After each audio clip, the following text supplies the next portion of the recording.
না, তাদেরকে আমি কালো শক্তি বলি না। আপনারা আমাকে দেখান, তাইলে আমি বলবো।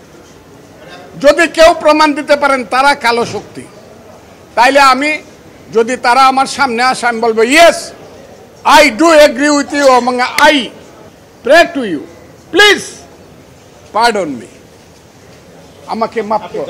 কোনো ভাইরাল হয় নাই, এটা ইউটিউবে অনেক কিছু করা যায়, কথাটা বুঝেন। আমার সমস্ত বক্তব্যটা আপনারা দিতে বলেন, সমস্ত বক্তব্যটা আপনারা দিতে বলেন। ওই 2 লাইন দিয়া, ওই নিচে দা হেডিং দিয়া ফজলুর রহমান বলেছে ইউনুসকে দেশ থেকে, এইগুলা তো হইতেছে এই দেশে। এই বক্তব্য না, আমার টোটাল বক্তব্য কোথায় কখন দিয়েছি বলেন। যদি আমি অন্যায় করে থাকি, দেশের বিরুদ্ধে বা দলের বিরুদ্ধে বক্তৃতা করে থাকি, আপনারা আমাকে, এটা আমি দলকে উত্তর দিব, এখন দিব না। এখন আমি দলের উত্তর, ইয়েস, আমার বক্তব্যটা সামনে আইন না আপনারা বাজান।